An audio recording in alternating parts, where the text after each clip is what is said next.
ओम ये कदंतं चतुर्हस्तं बाह्वाङ्कुशभाषणं प्रदञ्जवदनं हस्ते विघ्नाणं मोचनध्वजं रक्तं लम्बोदरं शूर्पकर्णकं रक्तवासुधं रक्तगन्धानुलेपनं रक्तपुष्पैर्भोजनम् ಅಲ್ಲದೆ ವಿಶೇಷವಾಗಿ ಮಹಾಗಣಪತಿಯ ಗಣಪತಿ ಹವನ ಹಾಗೆ ಮಧ್ಯಾಹ್ನ ಕಾಲದಲ್ಲಿ ವಿಶೇಷವಾದಂತಹ ಸರ್ವಾಲಂಕಾರ ಪೂಜೆಯನ್ನು ಕೊಡುವಂತಹ ವಿಶೇಷವಾದಂತಹ ಪೂಜೆ ಹಾಗೆ ಈ ಸಾಯಂಕಾಲದಲ್ಲಿ ಆ ಗಣಪತಿ ದೇವರಿಗೆ ವಿಶೇಷವಾದಂತಹ ಮನಸ್ಸಿಗೆ ಸಂತೋಷವನ್ನು ಕೊಡುವಂತಹ ರಂಗಪೂಜೆಯನ್ನು ಯಜಮಾನರು ನಮ್ಮೆಲ್ಲರ ಮುಖಾಂತರ ಆ ದೇವರಿಗೆ ಸಮರ್ಪಣೆ ಮಾಡಿದ್ದಾರೆ.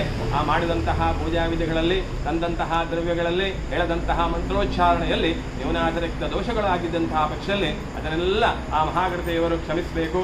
ಹಾಗೆ ಯಜಮಾನರು ಭಕ್ತಜನರು ಸೇರಿಕೊಂಡು ಮಾಡಿದಂತಹ ಈ ಪೂಜೆಯಿಂದ ಆ ಮಹಾಗಣಪತಿಯವರು ಸಂತೋಷಗೊಂಡು ಮುಂದಕ್ಕೆ ಮೈ ವಿಶೇಷವಾದ ಸಾನ್ನಿಧ್ಯದಲ್ಲಿ ಬರುವಂತಹ ಎಲ್ಲ ಭಕ್ತಾದಿವೃಂದಗಳಿಗೆ ಕೂಡ ಅವರವರ ಮನಸ್ಸಿನಂಥ ಇಷ್ಟಾರ್ಥಗಳನ್ನು ಆಯುಷ್ಯ ಆರೋಗ್ಯ ಧನ ಧಾನ್ಯ ಸಂಪತ್ತನ್ನು ಕೂಡ ಆ ಮಹಾಗಣಪತಿಯವರು ಅನುಗ್ರಹಿಸಬೇಕು. ಹಾಗೆ ಮಕ್ಕಳಿಗೆ ವಿಶೇಷವಾಗಿ ವಿದ್ಯಾ ಭೂತಿ ಜ್ಞಾನ ಸಂಸ್ಕಾರವನ್ನು ಕೂಡ ದೇವರು ಅನುಗ್ರಹಿಸಬೇಕು.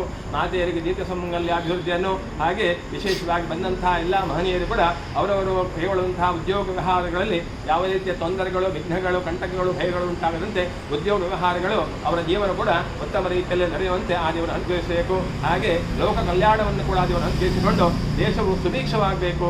ಆ ದೇವರ ಅನುಗ್ರಹದಿಂದ ಭರತ ಖಂಡವು ಉತ್ತರೋತ್ತರವಾಗಿ ಅಭಿವೃದ್ಧಿಯಾಗಬೇಕು ಅಂತ ಹೇಳಿ ಆ ದೇವರ ಪಾದಾರದಿಂದಲೇ ವಿಶೇಷವಾದಂತಹ ಪ್ರಾರ್ಥನೆ ಮಾಡ್ತಾ ಇದ್ದೇವೆ. ರೂಪಂ ದೇಹಿ ಜಯಂ ದೇಹಿ ಯಶೋದ್ವೇಹಿ ಸುಶೋದೇಹಿ ಪುತ್ರಾಂ ದೇಹಿ ಧನಂ ದೇಹಿ ಸರ್ವಾನ್ ಕಾಮಾಂ ಚ ದೇಹಿ ಮೇ. ಶ್ರೀ ಮಹಾಗಣಪತಿ ದೇವರ ಪಾದಾರವಿಂದಕ್ಕೆ ಗೋವಿಂದಾನಿ ಗೋವಿಂದ. ಸಮರ್ಪಯಾಮಿ ಪ್ರದಕ್ಷ ನಮಸ್ಕಾರಾಂ ಸಮರ್ಪಯಾಮಿ. ಯಾನಿ ಕಾನಿ ಪಾಪಾನಿ